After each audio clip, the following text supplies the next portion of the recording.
ಸತ್ತಿರೋನ್ಗೆಲ್ಲ ಪಾಪ ಅನ್ಬೇಕಿರೋದು ನೀವು. ಅವ್ನ್ ನೆಮ್ಮದಿಯಾಗಿ ಹೋಗ್ಬಿಡ್ತಾನೆ. 2 ವೀಲರ್ಸ್ ಅವ್ರಿಗೆ ಹೆಲ್ಮೆಟ್ ಸೇಫ್ಟಿ ಪರ್ಪಸ್ ಇರುತ್ತೆ, 4 ವೀಲರ್ಸ್ ಅವ್ರಿಗೆ ಸೀಟ್ ಬೆಲ್ಟ್ ಸೇಫ್ಟಿ ಪರ್ಪಸ್ ಆಗಿರುತ್ತೆ. ಬಟ್ ಈ 3 ವೀಲರ್ಸ್ ಅವ್ರಿಗೆ ಏನು ಇರಲ್ಲ ಗುರು ಸೇಫ್ಟಿ ಪರ್ಪಸ್ಗೆ ಅಂತ. ಒಂದ್ ಸ್ವಲ್ಪ ಕರುಣೆ ಇರ್ಲಿ. ಆಬ್ವಿಯಸ್ಲಿ ಆಟೋ ಡ್ರೈವರ್ ಜೀವನ ಕಷ್ಟದಲ್ಲಿರುತ್ತೆ ಅನ್ನೋದು ಎಲ್ರಿಗೂ ಗೊತ್ತಿರುವಂತ ಸತ್ಯ. ಬಟ್ ಅವ್ರ ಜೀವನ ಅಷ್ಟೇ ಅಲ್ಲ, ಜೀವನ ಕಷ್ಟದಲ್ಲಿರುತ್ತೆ ಅನ್ನೋದು ಬರೀ ಡ್ರೈವರ್ಸ್ ಮಾತ್ರ ಗೊತ್ತಿರುವಂತ ಕಹಿ ಸತ್ಯ.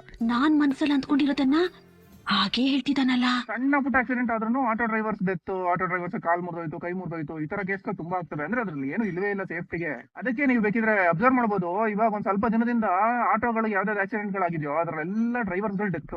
ಆಕ್ಚುಲಿ ನಾನು ಇಷ್ಟೊತ್ತು ಏನ್ ಹೇಳದ್ನೋ ಇದೆಲ್ಲ ಆಟೋ ಡ್ರೈವರ್ಗಳಿಗೂ ಗೊತ್ತಿರುತ್ತೆ. ನಮ್ ಗಾಡಿನಲ್ಲಿ ಸೇಫ್ಟಿ ಇಲ್ಲ, ಜೀವಕ್ಕೆ ಅಪಾಯ ಜಾಸ್ತಿ ಇದೆ ಅಂತ ಎಲ್ಲ ಗೊತ್ತಿರುತ್ತೆ. ಆದ್ರೂ ರಫ್ ಆಗಿ ರೈಡ್ ಮಾಡೋದು ಕೆಲವರು.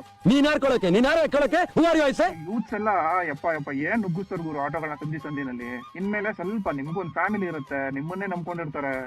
ಅವ್ರ ಬಗ್ಗೆನೂ ಯೋಚನೆ ಮಾಡಿ. ಒಂದ್ ಹೇಳ್ತೀನಿ ಕೇಳಿ, ನಾವೇನ್ ಅನ್ಕೋತೀವಿ ಹೇಳಿ, ಅಯ್ಯೋ ಸೊತ್ತಾಗ್ಬಿಟ್ಟ ಪಾಪ ಅನ್ಕೊಂತೀವಿ. ಸತ್ತಿರೋನ್ಗೆಲ್ಲ ಪಾಪ ಅನ್ಬೇಕಿರೋದ್ ನೀವು. ಅವ್ನ್ ನೆಮ್ಮದಿಯಾಗಿ ಹೋಗ್ಬಿಡ್ತಾನೆ. ಅವ್ನಿಗೆ ಗೊತ್ತೇ ಇರಲ್ಲ ಸತ್ತ ಮೇಲೆ ಏನ್ ಗೊತ್ತಾಗತ್ತೆ ಅವ್ನಿಗೆ ನೋವು. ಆರಾಮಾಗಿ ಅವನ್ ಪಾಡ ಅವ್ನು ಹೋಗ್ಬಿಡ್ತಾನೆ. ಬಟ್ ಅವನನ್ನ ನಂಬ್ಕೊಂಡಿರ್ತಾರೆ ನೋಡಿ ಮನೆಯವರು, ಅವ್ರನ್ನ ನೋಡಿ ಪಾಪ ಅನ್ಬೇಕಿರೋದು ನಾವು. ಸೊ ಆಟೋ ಡ್ರೈವರ್ಸ್ ಎಲ್ಲ ಸ್ವಲ್ಪ ಕೇರ್ಫುಲ್ ಆಗಿ ಓಡಿಸಿ ಗಾಡಿನ. ನಾನು ಕಾರಲ್ಲಿ ಸೇಫ್ಟಿ ಇರುತ್ತೆ, ಆಟೋದಲ್ಲಿ ಸೇಫ್ಟಿನೇ ಇರಲ್ಲ ಆತರ ಆಟೋನ ಡಿಗ್ರೇಡ್ ಮಾಡಿ ಮಾತಾಡ್ತಿಲ್ಲ. ಆಬ್ವಿಯಸ್ಲಿ ಅದ್ರಲ್ಲಿ ಸೇಫ್ಟಿ ಇಲ್ಲ, ಇದು ನಿಮಗೂ ಗೊತ್ತಿರೋ ವಿಷಯನೇ.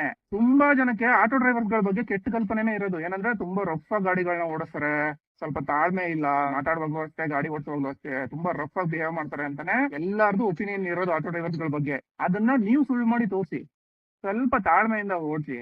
ನೀವ್ ಅಷ್ಟೊಂದು ರೂಡ್ ಆಗಿ ಗಾಡಿಗಳನ್ನ ಡ್ರೈವ್ ಮಾಡೋದಕ್ಕೆ 1000 ರೀಸನ್ಗಳು ಇರುತ್ತೆ. ಫಾರ್ ಎಕ್ಸಾಂಪಲ್, ಹಿಂದೆ ಕೂತಿರೋರು ಸರ್ ಎಮರ್ಜೆನ್ಸಿ ಇದೆ ಬೇಗ ಹೋಗಿ ಅಂತ ಕೆಲವರು ಹೇಳ್ಬೋದು, ಅಥವಾ ಇನ್ಯಾರೋ ಕೆಲವರು ಹಾಸ್ಪಿಟಲ್ಗೆ ಹೋಗ್ತಿರ್ಬೋದು, ಅಂತವ್ರನ್ನ ಎಮರ್ಜೆನ್ಸಿ ಇರುತ್ತೆ ಅಂತ ಫಾಸ್ಟ್ ಆಗಿ ರೈಡ್ ಮಾಡ್ಕೊಂಡು ಹೋಗ್ತಿರ್ಬೋದು. ಆದ್ರೆ ಜನಗಳಿಗೆ ಅದ್ ಯಾವ್ದು ಕಣ್ಣಿಗೆ ಕಾಣಿಸಲ್ಲ. ನೀವು ರಫ್ ಆಗಿ ಡ್ರೈವ್ ಮಾಡ್ತಿದ್ದೀರಾ ಅನ್ನೋದು ಒಂದೇ ಅವ್ರಿಗೆ ಕಣ್ಣು ಕಾಣಿಸೋದು. ನಿಮ್ ಕ್ಯಾರೆಕ್ಟರ್ ಬಗ್ಗೆ ಮಾತಾಡ್ತಾರಲ್ಲ ಜನಗಳು, ಅದನ್ನ ನೀವೇ ಸರಿಪಡಿಸ್ಕೊಬೇಕು. ಒಳ್ಳೆ ಮನ್ಸಿಲ್ದೇ ಇದ್ದವರು ಬೇಕಾದ್ ಮಾತಾಡ್ತಾರೆ, ಅದಕ್ಕೆ ನಾವ್ ತಲೆ ಕೆಡ್ಸ್ಕೋಬಾರ್ದು. ಬಿಡಿ ಹೋಗ್ಲಿ ಆಯ್ತು, ಜನಗಳು 1000 ಮಾತಾಡ್ಕೊಂತಾರೆ, ಅದಕ್ಕೆಲ್ಲ ನಾವು ಬದಲಾಗಕ್ಕಾಗತ್ತಾ ಅಂತ ನೀವು ಕೇಳ್ಬೋದು. ಜನಗಳಿಗೋಸ್ಕರ ಬದಲಾಗ್ಬಿಡಿ, ಅಟ್ಲೀಸ್ಟ್ ನಿಮ್ ಪ್ರಾಣ ಉಳಿಸೋದಕ್ಕೋಸ್ಕರ ಬದಲಾಗಿ ಅಲ್ವಾ. ಬಿಕಾಸ್ ನಿಮ್ ಆಟೋ ಬಗ್ಗೆ ನಿಮಗೂ ಗೊತ್ತು, ಅದ್ರ ಸೇಫ್ಟಿ ಪರ್ಪಸ್ಗೆ ಅಂತ ಏನೇನು ಇಲ್ಲ. ಇನ್ಮೇಲಾದ್ರೂ ತಾಳ್ಮೆಯಿಂದ ಗಾಡಿಗಳನ್ನ ಓಡಿಸಿ.